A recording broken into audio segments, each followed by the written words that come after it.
Hello guys, welcome back to this channel. तो हमारी कहानी की शुरुआत होती है। तो हम देखते हैं, जो एक टकला गुंडा होता है वो कहता है कि फाइनली अब तुम अपना मुंह खोलना शुरू कर दिया तुमने। और कहता है ये बहुत अच्छा होगा कि हमें जल्दी से खजाना मिल जाए और मैं जल्दी से इसका सिर भी अपने बॉस को दे दूं, जिससे मेरे बॉस बहुत खुश हो जाएंगे और मेरे ही तारीफ करते रहेंगे। वहीं पे हमारा डीमन लॉर्ड दिखाया जाता है। वो कहता है अपने मन में कि बस एक ही दिक्कत है कि मेरे को पता नहीं है कि ट्रेजर असल में है क्या, अगर है भी तो है कहाँ पर। और सोचते हुए कहता है कि अगर मैं इन सभी को ऐसे ही डायरेक्शन बता दूंगा, कोई भी दिशा बता दूंगा, तो ये सब मुझे तुरंत ही मार देंगे। ये एक बार भी झचकेंगे भी नहीं मुझे मारने से पहले। और कहता है कि कुछ सोचना पड़ेगा, मुझे पहले कुछ सोचना पड़ेगा। और कहता है कि पहले सबसे पहले मुझे करना पड़ेगा टाइम। मुझे इन सब से टाइम निकालना पड़ेगा, जितना टाइम मेरे पास होगा उतना ही बढ़िया है। और वहीं पे हमारा एमसी अपने घुटनों पे आ जाता है और कहता है मैं पूरी तरीके से हार चुका हूँ और मैं बताता हूँ ट्रेजर कहाँ पे है। और कहता है जो ट्रेजर है वो डीमन लॉर्ड के चैम्बर में रखा हुआ है। और बताता है कि जो ट्रेजर है वो एक मैजिक से छुपा है। मेरे बिना उस मैजिक को कोई भी हटा नहीं सकता। जब तक वो मैजिक नहीं हटेगा तुम में से किसी को भी ट्रेजर नहीं मिल सकता है। और अपनी शातिर भरी आंखों से ऊपर करते हुए देखता है और कहता है ये कैसी रही। और जैसे ही वो देखता है तो उसके ऊपर एक बहुत शाइनी सी लाइट आती है जो उसे दो टुकड़ों में चीरती हुई जा रही होती है। लेकिन जब हम देखते हैं कि उस गुंडे के बॉस ने जो तलवार है उसके जस्ट आगे ठोकी होती है। और कहता है चलो ठीक है, अगर तुम झूठ बोल रहे होगे तो मैं तुम्हें उसी समय मार दूंगा।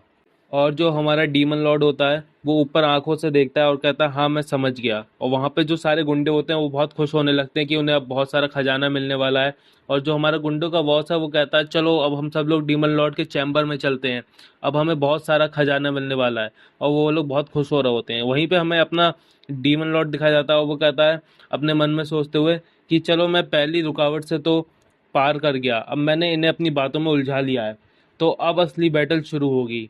तो अब देखते हैं किस में है पानी किस में है दूध। मेरे को आया नहीं, बस बोल गया मैं। ठीक है, तो अब हम आगे देखते हैं। और हमारा डीमन लॉर्ड सोचते हुए कहता है कि अब ये लोग मुझे तुरंत तो नहीं मार सकते, लेकिन ये तभी तक के लिए है जब तक ये लोग डीमन लॉर्ड के चैम्बर में नहीं पहुंच जाते। अगर ये लोग एक बार डीमन लॉर्ड के चैम्बर में पहुंच गए और इन्हें कुछ नहीं मिलेगा और ये मेरी गर्दन धड़ से उड़ा देंगे, तो मुझे क्या करना चाहिए? मुझे जल्दी से एक प्लान बनाना चाहिए जिससे मैं अपने आप को बचा सकूं। यहीं पे जो गुंडों का बॉस होता है वो कहता है ओए डीमन लॉर्ड जल्दी जल्दी चल, तू धीरे इतने क्यों चल रहा है? और वो हमारा डीमन लॉर्ड होता है वो माफ़ी मांगता है कि माफ़ कर दो भाई मुझे। और वहीं पे वो गुंडे का बॉस और इतराते हुए कहता है अगर तू अपना टाइम बचाना चाह रहा है तो मैं तुझे अभी मार दूंगा, मुझे वहां पे खजाना चाहिए चाहिए। और वो हमारा डीमन लॉर्ड कहता हाँ ठीक है ठीक है। और मन में सोचता अगर चीज़ें ऐसे ही चलती रहीं तो ज़रूरी ये मैं जल्दी से जल्दी अभी मर जाऊंगा। मुझे कुछ ना कुछ तो करना पड़ेगा, मुझे कुछ ऐसा प्लान बनाना पड़ेगा जिससे ये मुझे मारने से पहले मैं इन सबको मार दूं। लेकिन मैं करूं तो करूं क्या? ये सब तो बहुत ज़्यादा कवच पहने हुए हैं, पूरे आर्म्ड हैं।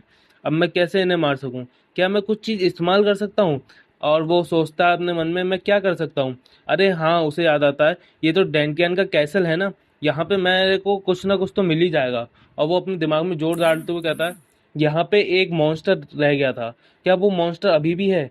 और यहीं पे ये हमारा एपिसोड खत्म होता है।